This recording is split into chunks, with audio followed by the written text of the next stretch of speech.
Hi, everyone. So glad you could join us for another episode of Adweek's Most Powerful Women in Sports. I'm Lisa Granatstein. It's here where the world's greatest marketers, media pros, athletes, and coaches share their remarkable career journeys and how they achieve peak performance. Today, we'll be speaking with Shelly Cayette, EVP Chief Commercial Officer of the Cleveland Cavs. In January, Shelly made NBA history, becoming the first Black woman in the league to rise to Chief Commercial Officer. Cayette joined the Cavs in 2012 and most recently served as SVP of Global Partnerships. We'll talk to Shelly about life and work lessons learned on her path to success.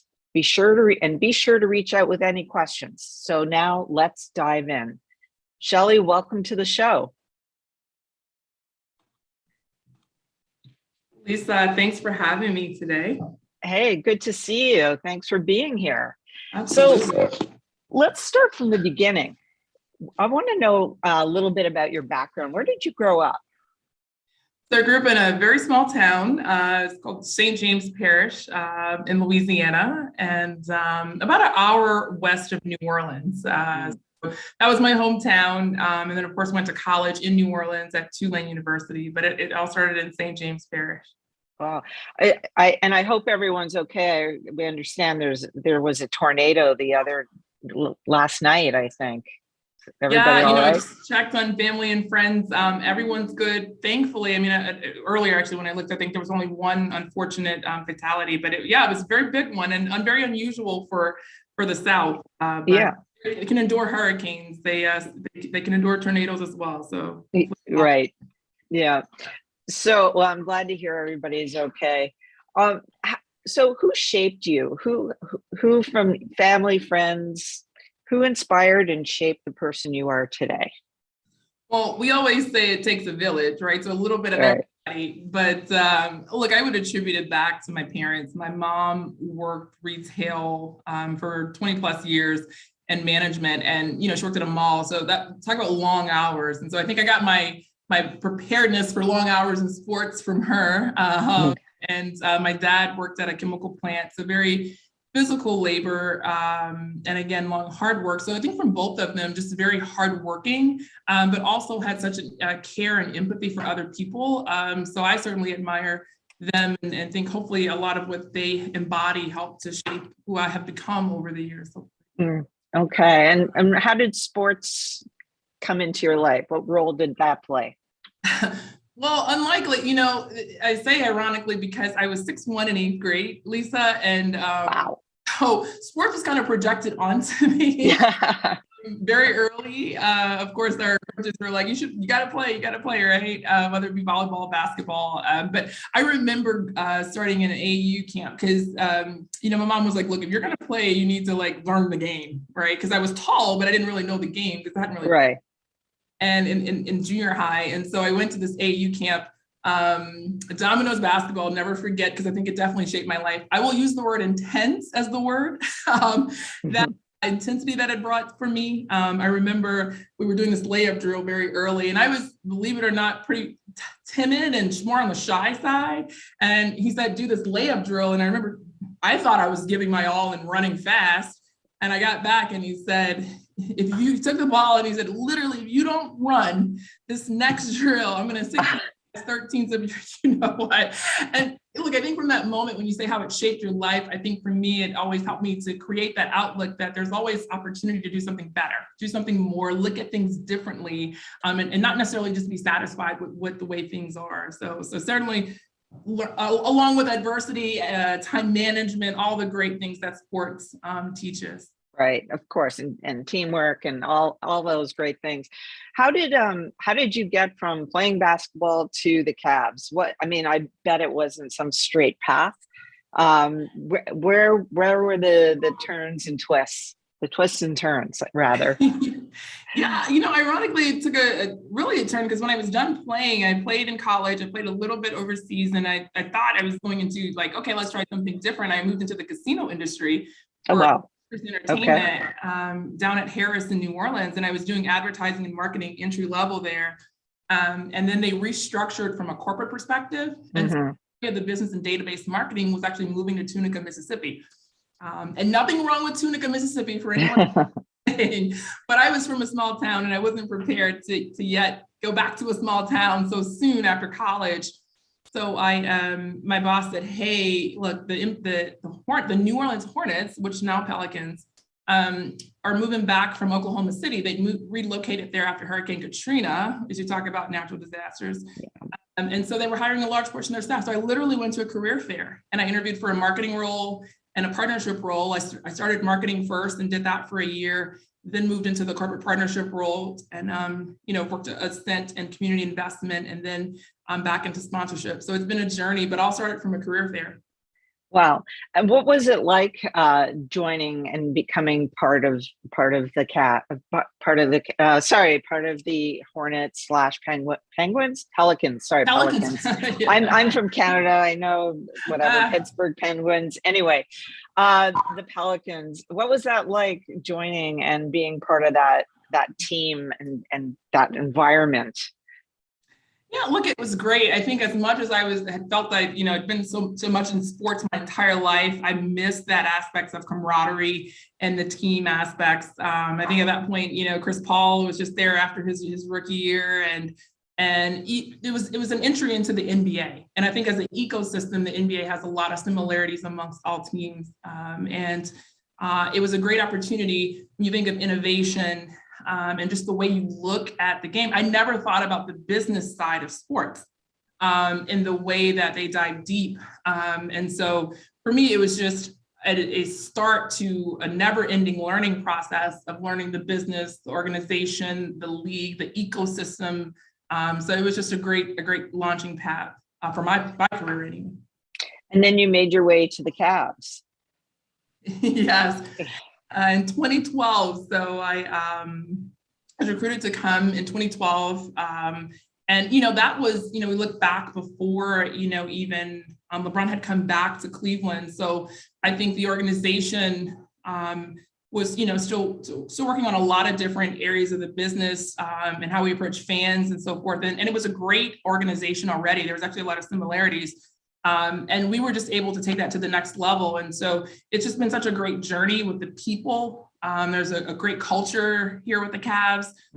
People have been great. They really become like family. And so it's just been a great journey since joining here in 2012. And you were recently, not long ago, promoted to Chief Commercial Officer. Talk a little bit about the scope and scale of this new role. What does it mean to be in that space? Yeah, so it is, and I'd say probably relatively new in sports in general. You think over the last 5 years in other industries, but really it's leading the core areas of revenue for the team, right? And for sports, typically that's sponsorship. So our corporate team, which has multiple properties, we have our AHL team, so the Cleveland Monsters, we have the Cleveland Charge, our G League team, we have Cavs Legion, our esports team. So all of those areas of the business, corporate revenue that's associated with that, growing our digital business and digital revenue in collaboration with our digital team. And then now on the ticketing side, obviously, we have our Wine and Go United member, our season platform, membership platform. We have It's Over Premium, all of our foundation members and all of that area of the business, and youth sports, which is the future of our business in general, right? So those are kind of all the areas that it encompasses. And so with that, what have you observed so far this season in terms of fandom, and fan engagement? Yeah, well, it certainly helps when we are playing the way that we are playing. So the team is doing great. But the truth is, regardless of what's going on the court, we have great leaders behind each of those areas of the business. And we have a core focus on customer service. So when you say fan engagement, how we would connect with them, again, win or loss, all year long, not even just when the season's going on. So we've had a great relationship with that. It starts from the top. Our chairman, Dan Gilbert, if you think about, Rocket Mortgage and just how they look at consumers and fans, like that trickles down into our business. So there's a very concerted effort in the experience of our fans at all levels in areas of the business. So that's been a big focus of ours this year. Okay. And what about, we were talking just a bit before, you mentioned that you're on the digital side as well. Everyone's looking towards the metaverse and gaming. And so what does it mean for the Cavs? Where are you seeing things headed on your end? Well, it's funny because a lot of people talk about the metaverse, like what if, when. It's like it's here, right? So the metaverse is here. There's no escaping it. And the interesting part is the metaverse and gaming have a very connected consumer, right? When you think about that audience. So that's a great thing because we've already been in gaming and kind of launched into that space. And I think it creates opportunity for us. So I think about, we have an amazing fan experience. So you come into Rocket Mortgage Fieldhouse, and especially now, I mean, it feels like the energy of playoffs every game, every night, right? But we can only fit a little bit over 19,000 people in this venue on a given night, right? And so when you think about widening that audience, it's something we've always wanted to do. Now we have the ability to do that and recreate that experience in a digital platform, right? In a digital world. And so as a brand, we want to be there. And I would say it also offers the opportunity for retail. So recently, I don't know if you saw, there was a brand that actually sold, I think it was a $5,000 purse in the metaverse world. And so, and everybody's thinking, okay, well, why? That's not our job to explain the behavior of people that purchase it, but they do. And so we have retail. We want more fans to get in hands of us selling items. We actually launched an NFT program with the Cavs Locker. And so we have over 100,000 audience for that. And so we provide items into that on a reoccurring basis. And so you think about this metaverse, it actually just is another platform for us to take that same audience that's in the blockchain space and now even sell to a wider audience. So it's just a lot of opportunity, I would say. And it's only going to get bigger. Yeah. Are you building out a team to specifically work on Web3, or how are you guys handling that space? Yeah, so right now, our CTO, Mike Conley, really is the brains behind this program for us, and it will continue to grow. I mean, I look at how our social and digital teams have grown over the last 6 years. I think as this gets bigger, of course, we are willing to put investment behind it. Right now, he's leading that spot. So if anybody has not gone to it, go to mycavslocker.io and get your Cavs Locker. You can get in there and then see again just what the future is going to bring in exclusive opportunities from the NFT platform. Wow, that's very cool. So we're going to go from digital to a whole other different direction, and we're going to talk about DEI and the culture of inclusion. What's it been like at the Cavs? What kind of values are important for the team, and how are you trying to create this culture of inclusion? Well, for us, it's something that always has been a part of our DNA. It's not like a start-stop, right? We don't see something and react to what's going on in society. It's always been a part of who we are from a culture. You walk around the walls in our offices and there's isms and values about culture. But I think in order to create a culture, especially as you mentioned of inclusion, you need a few things. And I would say that one, everybody in the organization has to feel comfortable and able to bring their authentic selves to the table, because you can't create that culture, of any kind of culture or of inclusion, if people can't be comfortable and they can't be their authentic selves, right? So that's first. I think then you have to empower them. Once again, they feel comfortable, I think if you can empower them to use their voices for positive change and just to create the culture that they want to see, I think that helps to lead down that path, right, to an ultimate culture of inclusion. And you have to have representation, because it's hard to create a culture of inclusion if your organization doesn't have full representation, right? It's only just one area or demographic or ethnicity or background. And so I think those things are very important to create that culture. And then, I think most importantly, you have to just have engagement with them and listen. Because if that doesn't happen, you're not really going to get, to the culture of inclusion that the team members want more than anything. And you and I talked a little bit about drawing in more women into basketball. Why don't you share a little bit about what the Cavs are up to? Well, that's a laundry list. Yeah. excited about.